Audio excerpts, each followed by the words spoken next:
اللہ کو پہچانے اور اس پر ایمان لاوے، اور پھر ہر مسلمان کے ذمہ لازم اور ضروری ہے کہ وہ اپنی زندگی دین کے مطابق گزارے، جس کام کے کرنے کا حکم دیا اس کو کرے، جس کام سے روک دیا گیا اس سے رک جائے۔ یہ ہر مسلمان کے ذمہ لازم اور ضروری ہے۔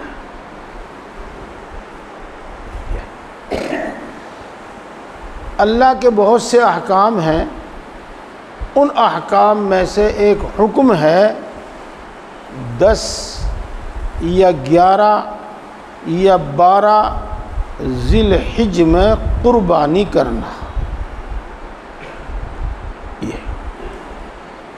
یہ واجب ہے، واجب اور فرض میں کوئی خاص فرق نہیں ہے، عمل کے اعتبار سے دونوں کا درجہ برابر ہے۔ اب اس کے ساتھ اللہ رب العزت کا یہ فضل ہے کہ وہ جو بھی حکم دیتا ہے اس پر کوئی نہ کوئی انعام مقرر کرتا ہے، خاص اس عمل پر کوئی نہ کوئی انعام مقرر کرتا ہے۔ حدیثوں میں یہ بات بیان کی گئی ہے، قرآن پاک میں یہ بات بیان کی گئی ہے۔ ادھر ہمارا نفس، ادھر ہمارے پیچھے لگا ہوا شیطان، وہ ہمارے دلوں میں قسم قسم کے شکوک اور شبہات پیدا کرتا ہے، اور شک و شبہ والی بات، غلط بات فوراً قبول کرتا ہے آدمی، اور حق اور معرفت کی بات میں بہت دیر لگاتا ہے۔ تو ہمارے دلوں سے شکوک و شبہات نکل جائیں اور اللہ کے حکم کا پورا یقین ہمیں ہو جاوے، اور ساتھ ساتھ اللہ نے اس پر جو انعام مقرر کیا ہے وہ سن کر ہمارے اندر اس عمل کا شوق پیدا ہو جاوے۔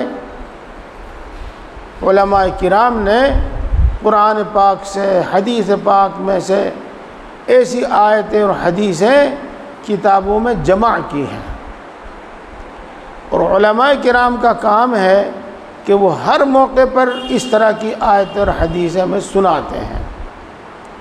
رمضان جب آتا ہے تو رمضان سے متعلق، عید آتی ہے تو عید سے متعلق، قربانی آئی تو قربانی سے متعلق، غرض جو بھی حکم سامنے ہوتا ہے اس کے متعلق قرآن و حدیث میں جو آیا ہے وہ ہمیں سناتے ہیں، بتاتے ہیں۔ اب چونکہ آج پہلی تاریخ ہے ذی الحجہ کی، تو قربانی ہوگی، اس قربانی سے متعلق احکام اور مسائل بیان کیے جا رہے ہیں۔ اس وقت بھی انشاءاللہ اسی کا بیان ہوگا، مغرب کے بعد بھی اسی سے متعلق کچھ بات ہوگی، اور کل فجر کے بعد بھی اسی کے متعلق بات ہوگی۔ بات تو انشاءاللہ ہوگی، تفصیل سے ہوگی، لیکن جو بات دل میں ذہن میں آتی ہے وہ کہہ دینی چاہیے۔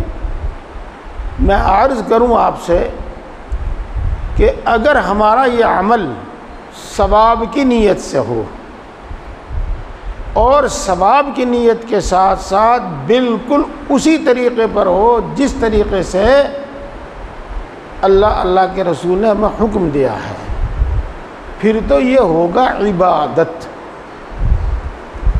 اور گوشت کھانا ہوگا بالکل فری میں۔ اور اگر ہماری نیتیں درست نہ ہوں اور ہمارا عمل درست نہ ہو تو پھر یہ کوئی عبادت نہیں رہ جائے گا، پھر یہ محض گوشت کھانا رہ جائے گا۔ اس لیے اس سے متعلق خوب سنو تاکہ ثواب کے جذبے سے ہم یہ کام کریں، یا کام ثواب کے جذبے سے کریں، اللہ کی رضا کے جذبے سے کریں، یہی اخلاص ہے۔ اس کے متعلق مسائل سنو کہ کس طرح کریں، پھر یہ اللہ کے یہاں قبول ہوگا۔ اس لیے اس سلسلے میں آج یہی سنایا جا رہا ہے۔ اس وقت جس شخص پر زکوٰۃ فرض ہے اس پر قربانی کرنا بھی واجب ہے۔ بالکل صاف بات، ہر کسی کی سمجھ میں آ جائے۔ اور اس کا بیان کہ زکوٰۃ کس پر فرض ہے اوپر گزر چکا ہے۔ اور بعض ایسے لوگ بھی ہیں جن پر زکوٰۃ فرض نہیں لیکن ان پر قربانی واجب ہے۔ اس کو کسی عالم سے پوچھ لیجئے۔ میں یہ بات پہلے پوری کر دوں پھر بتاؤں گا۔ اور جس پر قربانی واجب نہ ہو اگر وہ بھی قربانی کرے اور نابالغ بچوں کی طرف سے قربانی کرنا واجب نہیں، لیکن اگر اپنے نابالغ بچوں کی طرف سے بھی قربانی کرے تو اس کو بہت ثواب ملتا ہے۔ اور اگر اپنے کسی مردے کی طرف سے قربانی کرے تو اس سے اس مردے کو بھی بہت ثواب ملتا ہے۔ یہ بہت ساری باتیں بتاتی، ہاں، لیکن میں یہاں آ کے دو باتیں آپ کو ضرور بتاؤں گا۔ پہلی بات تو آپ توجہ سے سنیں،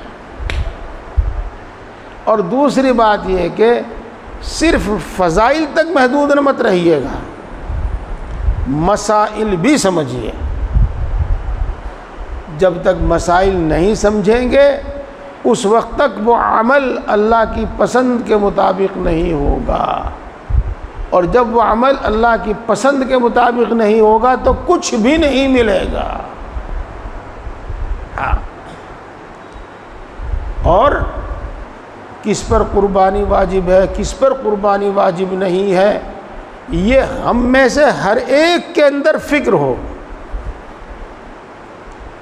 اور قربانی کے موقع پر ہم اپنی جمع پونجی کا، اپنے مال کا حساب لگائیں۔ خود فیصلہ نہ کر سکے تو کسی عالم سے پوچھیں اور فیصلہ کریں پہلے کہ میرے اوپر قربانی واجب ہے یا میرے اوپر قربانی واجب نہیں ہے۔ اگر قربانی واجب ہے تو واجب قربانی کرنی ہے، چاہے پیسہ ادھار لے کر کرنی پڑے، یاد رکھنا۔ اور اگر قربانی واجب نہیں ہے تو پھر اختیار ہے۔ اس پر اللہ نے جو ثواب کا وعدہ فرمایا ہے اس کا شوق اور رغبت ہے تو تھوڑے سے پیسے خرچ کر کے قربانی کر لو، اور اگر نہیں ہو سکتی، گنجائش نہیں ہے تو چلو رہنے دو۔ اب آپ یہ سمجھو کہ قربانی کس پر واجب ہے۔ دھیان دیجئے، بات سمجھ میں آئے گی انشاءاللہ۔ جس شخص کے پاس 87 گرام سونا ہے اس پر زکوٰۃ بھی فرض ہے اور قربانی بھی واجب ہے۔ آگے بات سمجھ میں؟ اس میں کوئی دقت دشواری تو نہیں، کوئی دقت کوئی دشواری نہیں۔ جس کے پاس 87 گرام سونا ہے اس کے ذمہ زکوٰۃ بھی فرض ہے اور قربانی بھی واجب ہے۔ اور اگر اس کے پاس سونا بالکل نہیں ہے، صرف چاندی ہے، تو اگر 612 گرام چاندی ہے تو اس پر زکوٰۃ بھی فرض ہے اور قربانی بھی واجب ہے۔ یہ بات بھی بالکل صاف ہو گئی۔ ہاں، اور اگر اس کے پاس کچھ سونا اور کچھ چاندی ہے، 87 گرام سونا نہیں، 612 گرام چاندی نہیں ہے، تو سونا اور چاندی جو ہے اس کو حساب لگا لو، اگر ان دونوں کی قیمت 612 گرام چاندی کے برابر ہو تو اس پر زکوٰۃ بھی فرض ہے اور قربانی بھی واجب ہے۔ یہ بھی بات بالکل آسان ہے، کوئی مسئلہ ہی نہیں۔ اور اگر اس کے پاس بالکل سونا نہیں، بالکل بھی چاندی نہیں، تو 612 گرام کی قیمت کے برابر اگر اس کے پاس روپیہ پیسہ ہے تو اس پر زکوٰۃ بھی فرض ہے، قربانی بھی واجب ہے۔ چاندی مہنگی سستی ہو سکتی ہے، شاید رمضان المبارک میں ہم نے 58,000 روپے کا حساب لگایا تھا، وہی 50، 55، 58، 60,000 کا مبیش جس کے پاس ہے اس پر زکوٰۃ فرض، اس پر قربانی واجب۔ اور اگر وہ کوئی بزنس کرتا ہے، مثلا اس نے پرچون کی دکان کی ہے، جوتے کی دکان ہے، کتابوں کی دکان ہے، کسی اور سامان کی دکان ہے، تو اگر وہ بزنس کا تجارت کا سامان 612 گرام چاندی کے برابر ہو، فرض کیجئے 55-60 ہزار روپے کے برابر ہو، تو اس پر زکوٰۃ بھی فرض ہے اور قربانی بھی واجب ہے۔ یہ ہے۔ اب جب آپ غور فرمائیں گے تو یہ 4 مال ہیں، سونا چاندی، تجارت کا مال اور نقد روپیہ کیش،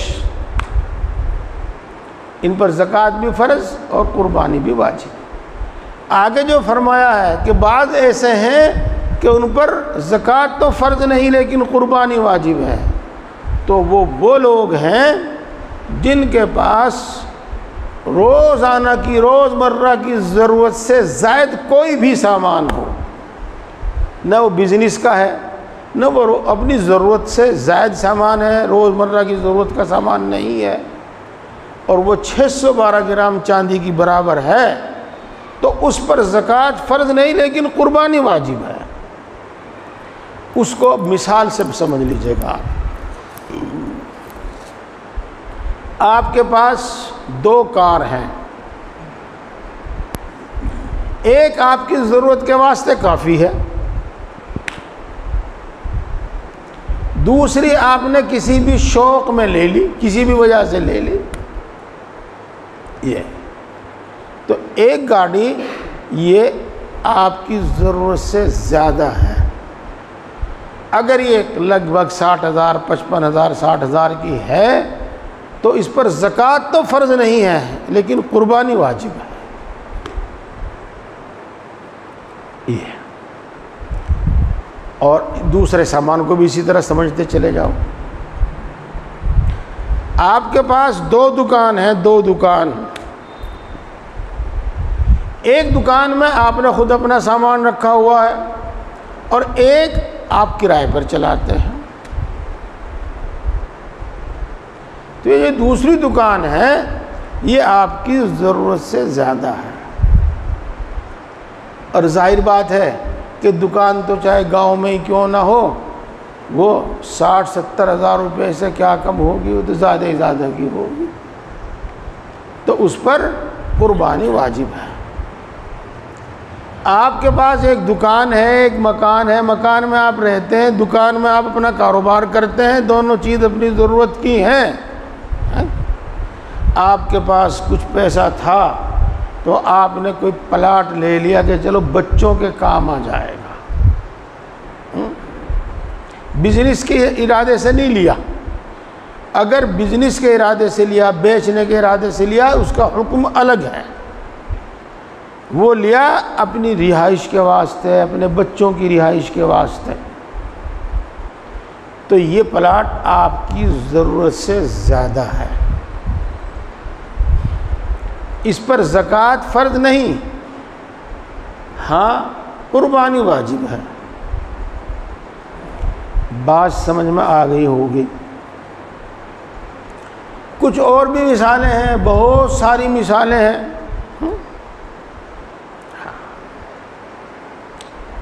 ایک کسان ہے، اس کے کھیت میں 100-150 کوئنٹل غلہ پیدا ہوا، اناج پیدا ہوا۔ اس نے وہ رکھ دیا کہ جب کچھ دام زیادہ ملیں گے تب بیچ دیں گے۔ تو یہ بزنس کا نہیں ہے، اس پر زکوٰۃ فرض نہیں ہے، بلکہ یہ اس کی ضرورت سے زائد ہے اور اس پر قربانی واجب ہے۔ آپ یہ کہیں گے کہ کون سا سامان بزنس کا ہوتا ہے، تو علماء دھیان دیجئے اور سب دھیان دیجئے، خریدتے وقت جو بزنس کے واسطے بزنس کی نیت سے خریدا جائے وہ ہوتا ہے یہ۔ اور اگر خریدا رہائش کے واسطے، رہنے کے واسطے، بعد میں نیت کر لی اس کو بیچنے کی، تو یہ بزنس کا نہیں ہے، تجارت کا نہیں ہے۔ خریدا اس کو تجارت کے واسطے، بزنس کے واسطے، لیکن بعد میں نیت کر لی رہائش کی، تو یہ اب بزنس کا نہیں ہے۔ یہ کچھ تھوڑے سے مسئلے ہیں، ان کے سمجھنے میں عام آدمی الجھ جاتے ہیں، تو ایسی باتیں ضرورت کے وقت علماء سے پوچھ لینی چاہیے۔ یہ امید ہے کہ بات سمجھ میں آ گئی ہوگی۔ اب آگے چلتے ہیں۔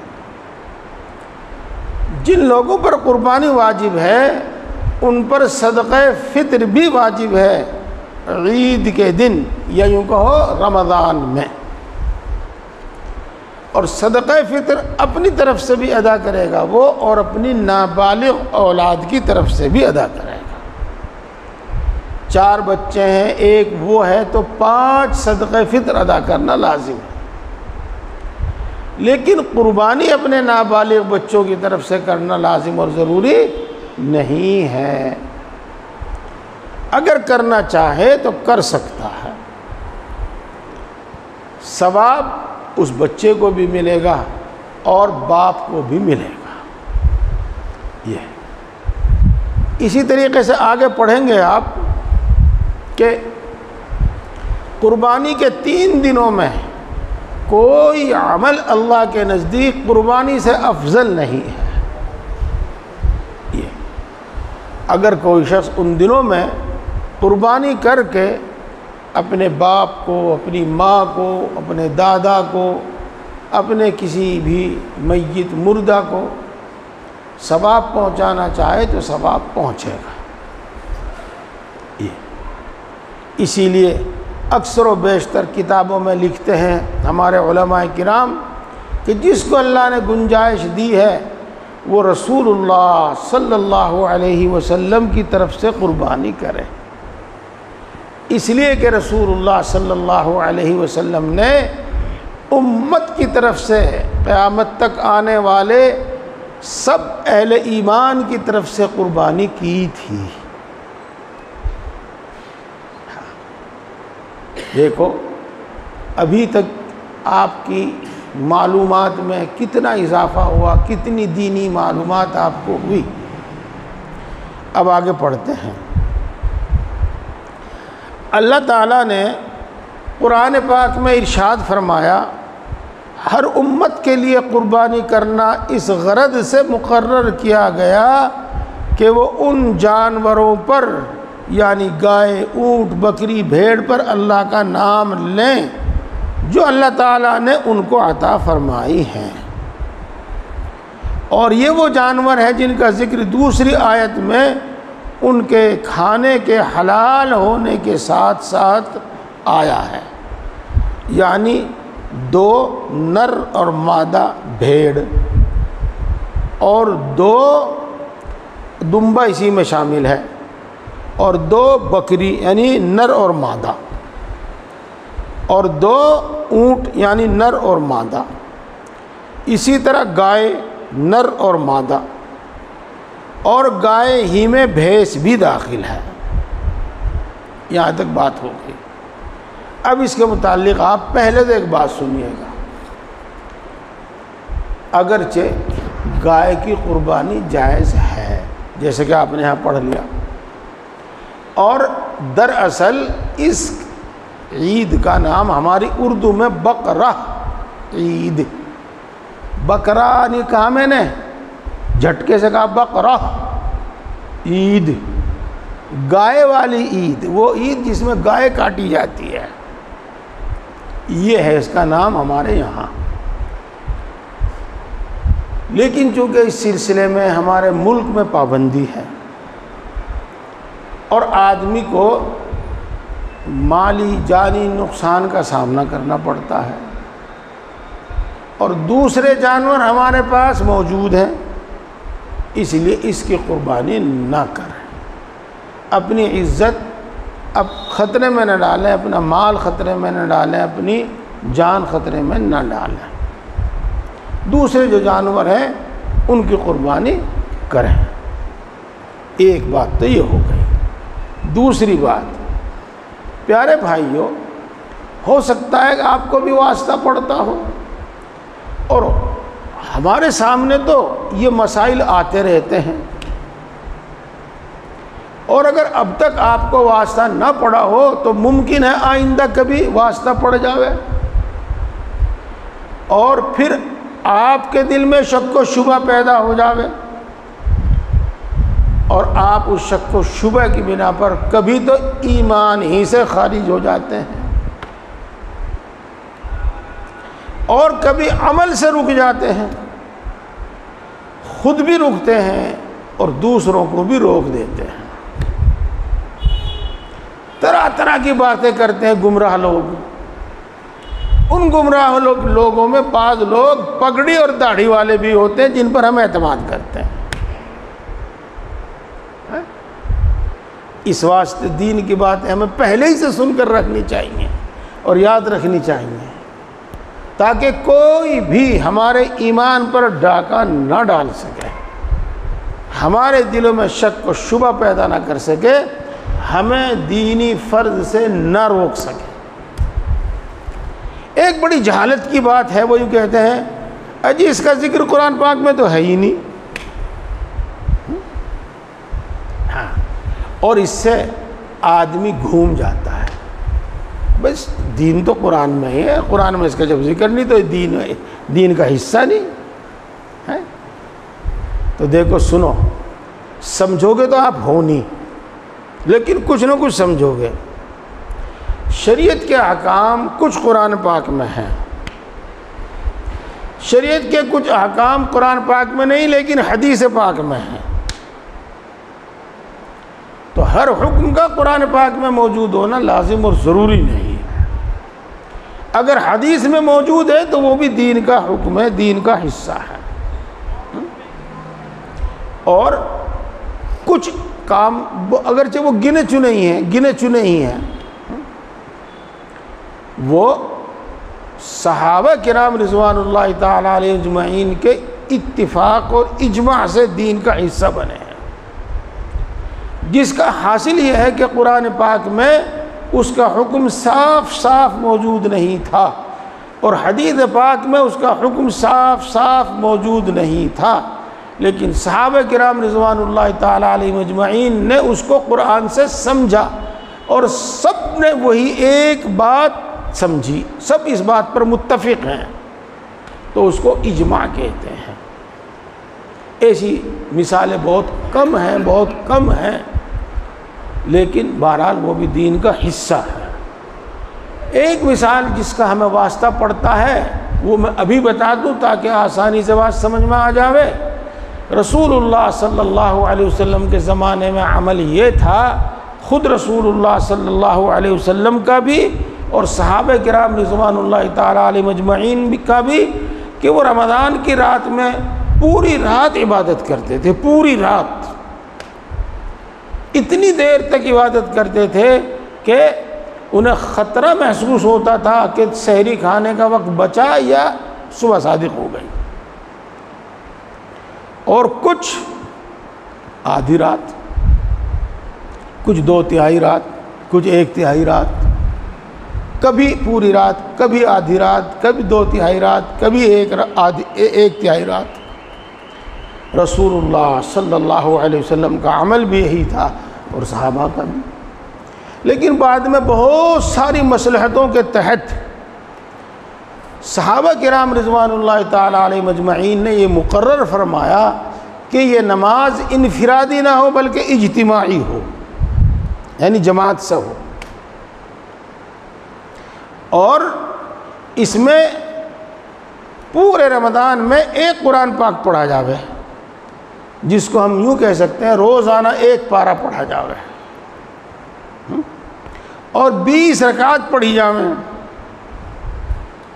اور ہر 4 رکعت کے بعد کچھ دیر آرام کیا جاوے۔ یہ تمام صحابہ اس پر متفق ہوئے۔ تو اب یہی سنت مؤکدہ ہے، اسی پر عمل کرنا لازم اور ضروری ہے۔ تو اس واسطے اس قسم کی باتوں سے دھوکے میں نہ آئیے گا۔ پھر بھی میں عرض کروں کہ قربانی کے متعلق تو یہ موجود ہے، آیت شریفہ موجود ہے۔ اور سنیے، پھر ارشاد ہے، یعنی آگے اللہ تبارک و تعالیٰ دوسری جگہ میں فرماتے ہیں، اور قربانی کے اونٹ اور گائے کو ہم نے اللہ کے دین کی نشانی بنایا ہے کہ ان کی قربانی کرنے سے اللہ تعالیٰ کی عظمت اور دین کی شان ظاہر ہوتی ہے، اور اس میں حکمت کے علاوہ اور ان جانوروں میں تمہارے لیے اور بھی فائدے ہیں۔ بس دیکھو، جب کوئی جانور قربان کیا جا رہا ہے تو جس کے لیے قربان کیا جا رہا ہے اس کی بڑائی عظمت ظاہر ہوتی ہے۔ تو ان قربانی کے جانوروں کو قربان کرنے سے اللہ کی عظمت اور بڑائی ظاہر ہوتی ہے، چاہے اور کوئی دوسرا فائدہ نہ ہو، یہ بھی ایک بہت بڑا فائدہ ہے۔ اسی طریقے سے دین کی عظمت ظاہر ہوتی ہے، یہ ایک فائدہ تو یہ، اور دوسرے دنیاوی فائدے بھی ہیں اور دوسرے آخرت کے فائدے بھی ہیں۔ دنیا کے فائدے مثلاً کھانا، یہ بھی ایک فائدہ ہے، دنیا کے بہت فائدے ہیں۔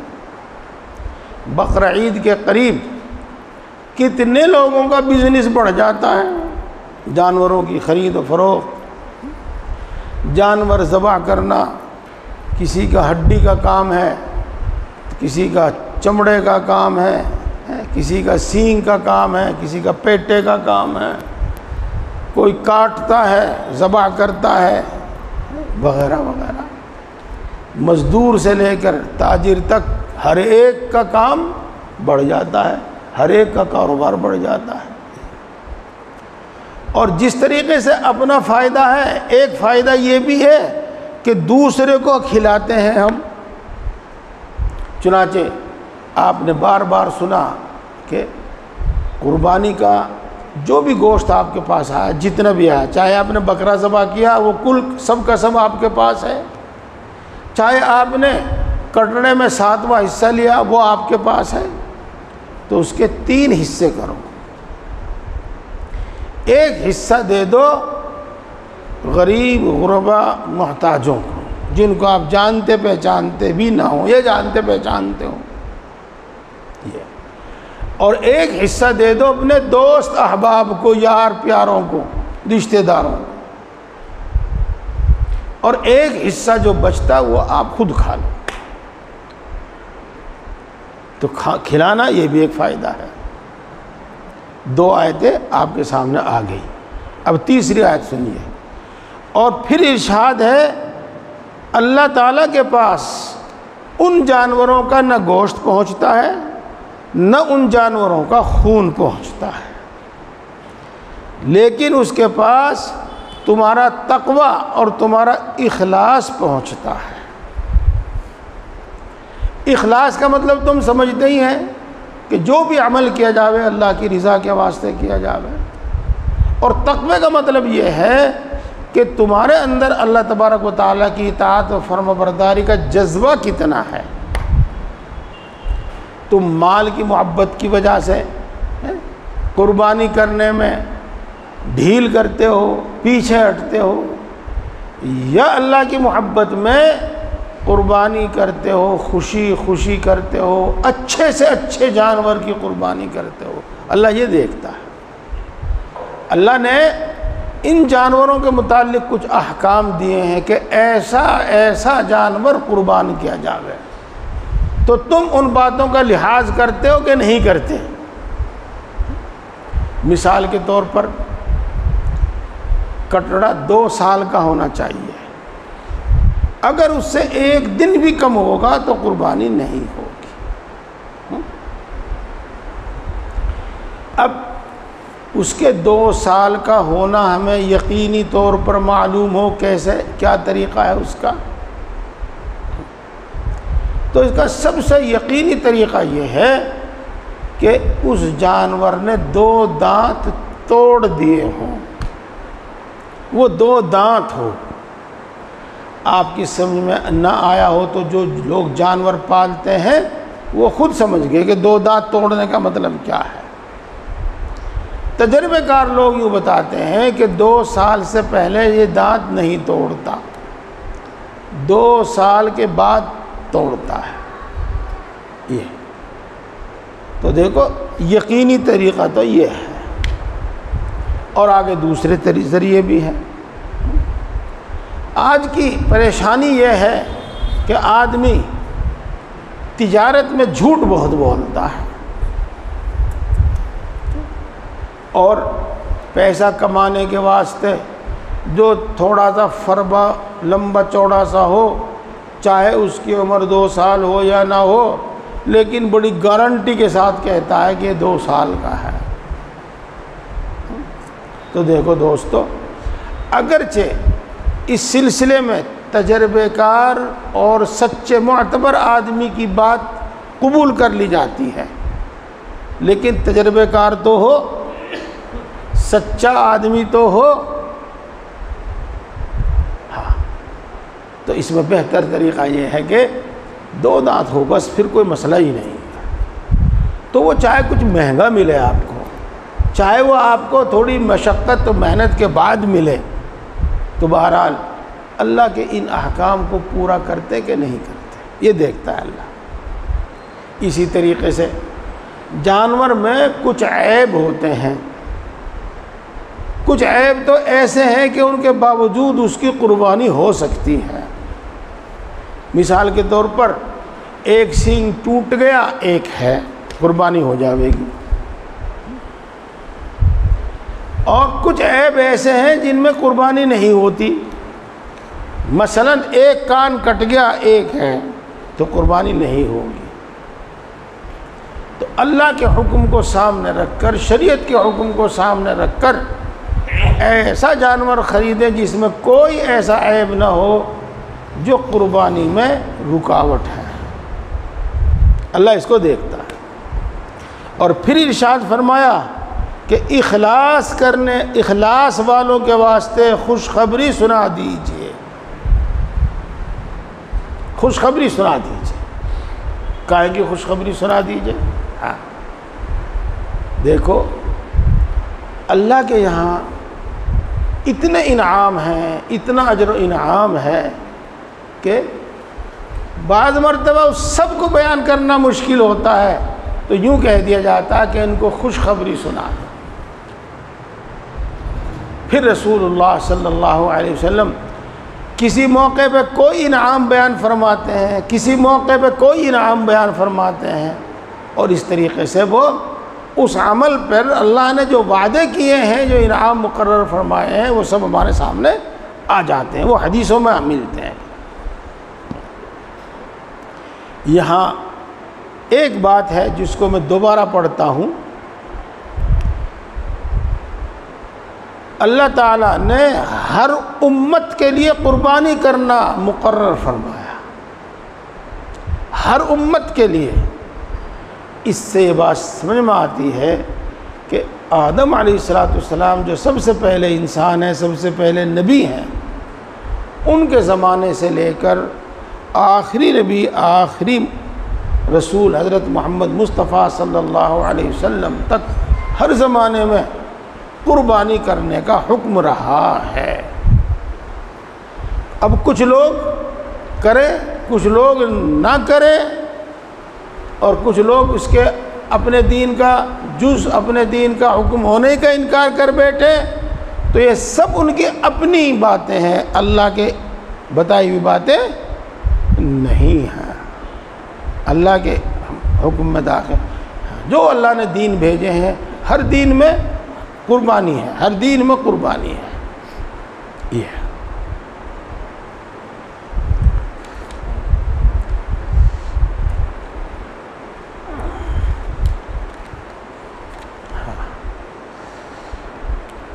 قربانی میں اخلاص یہ ہے کہ اللہ تعالیٰ کے لیے، یعنی اللہ تعالیٰ کی رضا کے لیے، اور اللہ تبارک و تعالیٰ کا ثواب حاصل کرنے کے لیے قربانی کریں۔ یہ اب تک آیتیں ہی چل رہی ہیں، حدیثوں کا بیان آگے آ رہا ہے۔ ایک مشہور آیت شریفہ جس کو ہم اکثر بیشتر خود نمازوں میں پڑھتے ہیں، امام صاحب سے بھی سنتے ہیں، اِنَّا أَعْطَيْنَاكَ الْكَوْثَرَ فَصَلِّ لِرَبِّكَ وَانْحَرْ، اس میں بھی قربانی کا ذکر ہے۔ اسی کو فرماتے ہیں اللہ تعالیٰ نے ارشاد فرمایا، آپ اپنے پروردگار کے لیے نماز پڑھیے اور آپ اپنے پروردگار کے لیے قربانی کیجیے۔ یہ بات اب اچھی طرح ذہن میں آ گئی کہ قربانی کا حکم اور قربانی کے بہت سے مسائل، احکام قرآن پاک میں موجود ہیں۔ آج طرح طرح کے الفاظ دھوکہ دینے کے واسطے استعمال کیے جاتے ہیں۔ آج کے اسلام دشمن لوگ یوں کہتے ہیں، کسی بھی مذہب کے کسی بھی حکم کے متعلق یہ بات لے کر کھڑے ہو جاتے ہیں کہ یہ اسلام کا انیواریہ حصہ نہیں ہے، انیواریہ جز نہیں ہے، یعنی لازمی جز نہیں ہے۔ تو پیارے بھائیوں، جو بات قرآن پاک میں بیان کی گئی ہے وہ قرآن دین کا لازمی حصہ کیوں نہیں ہے؟ وہ دین کا لازمی جز کیوں نہیں ہے؟ اب آگے حدیث سنیے گا۔ کیا وقت ہوا؟ 6:36 میں، ابھی تو ہے وقت۔ حضرت عائشہ رضی اللہ تعالی عنہ روایت فرماتی ہیں، رسول اللہ صلی اللہ علیہ وسلم کی بات سناتی ہیں کہ رسول اللہ صلی اللہ علیہ وسلم نے ارشاد فرمایا، قربانی کے دنوں میں آدمی کا کوئی عمل اللہ تعالیٰ کے نزدیک قربانی کرنے سے زیادہ پیارا نہیں ہے۔ یہ اس کو اس طرح سمجھو آپ، مثال کے طور پر آپ کے پاس 10,000 روپے ہیں، 5,000 روپے ہیں، اور آپ ان کو اللہ کی راہ میں خرچ کرنا چاہتے ہیں، تو یہ 10,000 روپے یا 5,000 روپے آپ بجائے آج کسی مسجد میں دینے کے، اور بجائے کسی مدرسے میں دینے کے، اور بجائے کسی فقیر اور محتاج کو دینے کے، ان سے قربانی کیجیے، تو اس میں سب سے زیادہ ثواب ہے قربانی کے دنوں میں۔ اور قربانی کے 3 دنوں کے علاوہ میں آپ پھر یہ پیسہ جس طرح چاہیں، جس کار خیر میں خرچ کرنا چاہیں اس کار خیر میں خرچ کر سکتے ہیں۔ یہ اور قربانی کا جانور قیامت کے دن اپنے سینگ، اپنے بال اور اپنے کھروں کے ساتھ حاضر ہوگا۔ یعنی ان سب چیزوں کے بدلے ثواب ملے گا۔ کھر، بال عام طور سے وہ ہیں جن میں کسی کا کوئی فائدہ نہیں، عام طور سے بیکار جز ہے، کارآمد جز نہیں ہے، لیکن ان پر بھی ثواب ملے گا، یا یوں کہہ لو کہ یہ بھی نامہ اعمال میں تولے جائیں گے۔ اور قربانی کا خون زمین پر گرنے سے پہلے اللہ تعالیٰ کے یہاں پہنچ جاتا ہے، یعنی اللہ کے یہاں یہ عمل قبول ہو جاتا ہے۔ تو پھر تم لوگ جی خوش کر کے قربانی کرو، جی خوش کر کے یعنی خوش دلی کے ساتھ خوشی خوشی قربانی کرو، اور زیادہ پیسوں کے خرچ ہونے پر جی برا مت کرو، اگر زیادہ پیسے خرچ ہو تو اس پہ دل دکھی نہ ہو۔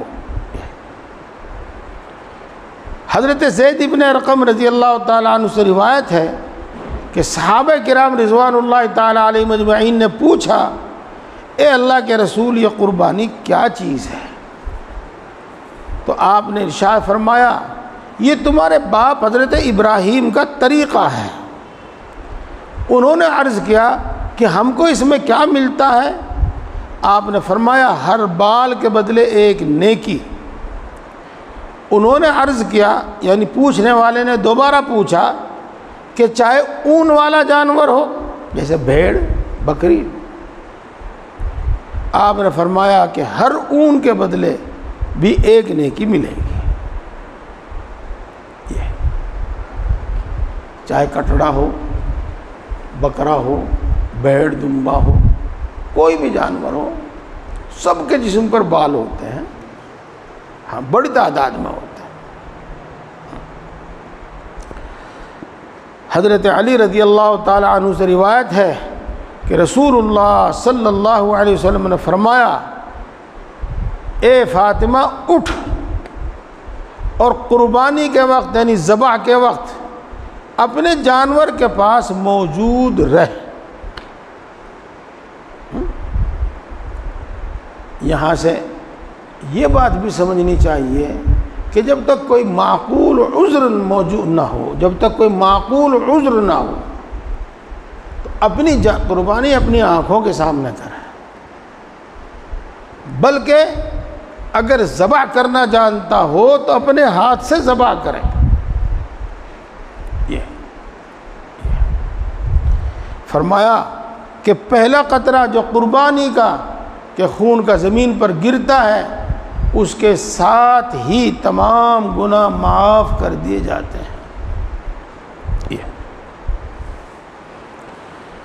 حسین ابن علی رضی اللہ تعالی عنہ سے روایت ہے کہ رسول اللہ صلی اللہ علیہ وسلم نے فرمایا، جو شخص اس طرح قربانی کرے کہ اس کا دل خوش ہو اور اپنی قربانی میں ثواب کی نیت رکھتا ہو، یعنی اخلاص کے ساتھ ہو، تو وہ قربانی اس شخص کے لیے جہنم سے آڑ بن جائے گی۔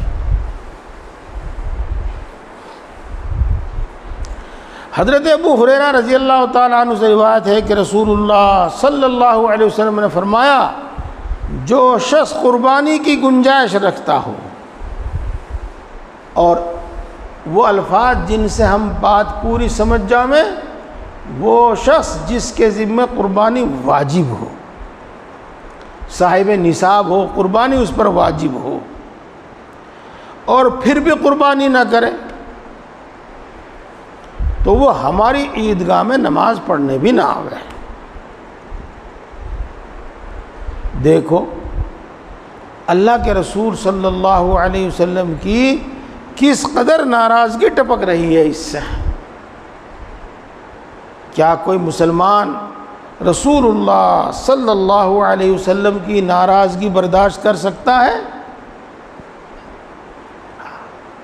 اور یہ ناراضگی اسی شخص سے ہے جس کے ذمہ قربانی واجب ہو اور گنجائش اگر نہیں ہے اور اس لیے وہ قربانی نہیں کرتا، تو اس سے یہ ناراضگی نہیں ہے۔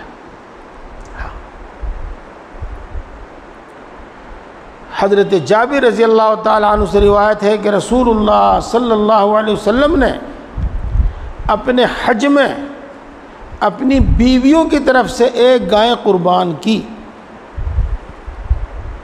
اور ایک روایت میں ہے کہ آپ نے بقرہ عید کے دن حضرت عائشہ کی طرف سے ایک گائے قربان کی۔ یہ بات پوری ہو گئی۔ دیکھو دوستو، اللہ نے ہر طرح کا ذہن عطا فرمایا ہے انسان کو۔ ہاں، آپ کے ذہن میں کوئی بات آئی ہو یا نہ آئی ہو، لیکن کسی کے ذہن میں بات آ سکتی ہے کہ رسول اللہ صلی اللہ علیہ وسلم کی 9 بیویاں تھیں، 9 بیویاں، اور وہ وفات کے وقت تک موجود تھی 9 بیویاں۔ تو جب سب بیویوں کی طرف سے ایک گائے قربان کی تو معلوم یہ ہوا کہ 9 آدمیوں کی طرف سے ایک جانور ہو سکتا ہے۔ حالانکہ مسئلہ یہ بتایا جاتا ہے کہ 7 آدمیوں کی طرف سے ہو سکتا ہے، 8 آدمیوں کی طرف سے نہیں ہو سکتا ہے نا۔ تو دوستو، ایسے موقع پر بات صحیح سمجھ لینی چاہیے، وہ یہ ہے کہ یہ قربانی کی تو تھی رسول اللہ صلی اللہ علیہ وسلم نے اپنی طرف سے، لیکن اس کا ثواب ان سب کو پہنچا دیا۔ یہ ضروری نہیں کہ ایک گائے سب بیویوں کی طرف سے کی ہو، بلکہ ممکن ہے کہ 7 کی طرف سے کی ہو، کہ بیویوں کا لفظ تو 7 پر بھی آتا ہے یہ، اور یہ بھی ممکن ہے جو میں نے آپ کو مطلب بتایا۔ اور اونٹ اور بکری کثرت سے پائے جانے کے باوجود گائے کی قربانی فرمانا یہ تو اتفاقی طور پر تھا، یا اس زمانے میں بھی یہود چونکہ بچھڑے کی اور گائے کی قربانی کو ناپسند کرتے تھے اور وہ اس کی پوجا کرتے تھے، تو اس شرک کو مٹانے کے لیے آپ نے گائے کی قربانی کی ہو۔ اللہ اکبر، اللہ اکبر۔ ایک روایت میں ہے کہ حضرت علی رضی اللہ تعالیٰ عنہ کو دیکھا، انہوں نے 2 دمبے قربان فرمائے اور فرمایا ایک میری طرف سے ہے اور دوسرا رسول اللہ صلی اللہ علیہ وسلم کی طرف سے ہے۔ میں نے اس کے متعلق ان سے بات کی تو انہوں نے فرمایا کہ رسول اللہ صلی اللہ علیہ وسلم نے مجھ کو اس کا حکم دیا تھا کہ تم میری طرف سے بھی ہر سال ایک قربانی کیا کرو، میں اس کو کبھی نہیں چھوڑوں گا۔ یہ حضرت ابو طلحہ رضی اللہ تعالیٰ عنہ سے روایت ہے کہ رسول اللہ صلی اللہ علیہ وسلم نے ایک دمبا قربان کیا، اس کے بعد پھر دوسرا دمبا ذبح کیا اور فرمایا یہ قربانی یعنی یہ دوسرا ہر اس شخص کی طرف سے ہے جو میری امت میں سے مجھ پر ایمان لاوے، ہر اس شخص کی طرف سے ہے جس نے مجھے سچا رسول جانا۔ یہ رسول اللہ صلی اللہ علیہ وسلم کا مطلب اپنی امت کو ثواب میں شامل کرنا تھا، نہ یہ کہ سب کی طرف سے قربانی ادا کرنا مقصود ہو۔ یہ غور کرنے کی بات ہے کہ جب رسول اللہ صلی اللہ علیہ وسلم نے قربانی میں امت کو یاد رکھا تو افسوس ہے کہ امتی رسول اللہ صلی اللہ علیہ وسلم کو یاد نہ رکھیں، اور ہمیشہ نہیں تو کبھی کبھی ایک جانور آپ کی طرف سے بھی قربان کر دیا کریں۔ حضرت ابو ہریرہ رضی اللہ تعالیٰ عنہ سے روایت ہے کہ رسول اللہ صلی اللہ علیہ وسلم نے فرمایا کہ اپنی قربانیوں کو خوب موٹا تازہ کیا کرو، یعنی کھلا پلا کر ان کو تیار کیا کرو، کیونکہ وہ پل صراط پر تمہاری سواریاں ہوں گی۔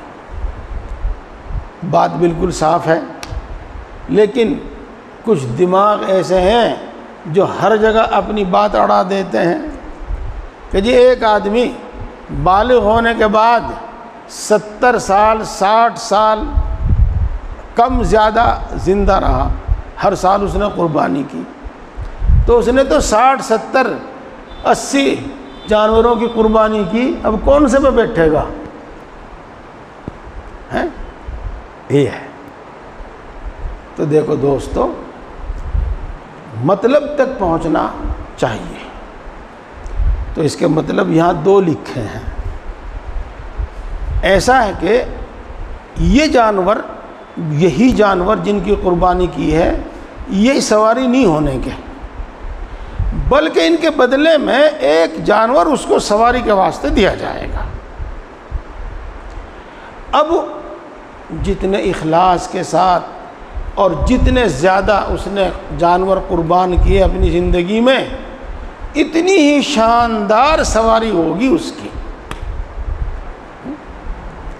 یہ ایک مطلب۔ اور دوسرا مطلب، ہم لوگ اپنے دائرے کے اندر سوچتے اور سمجھتے ہیں،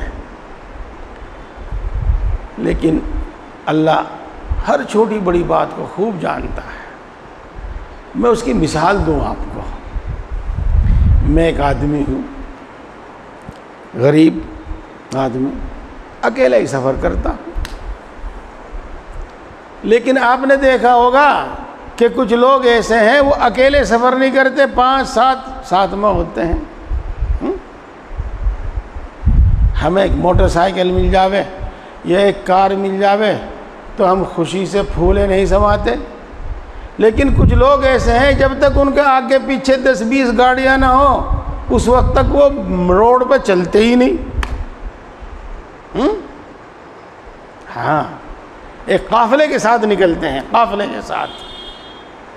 تو اس کا مطلب یہ ہوگا کہ اگر مثلاً کسی شخص نے 70 جانور اپنی زندگی میں قربان کیے تو اس کو 70 ہی جانور سواری کے لیے دیے جائیں گے۔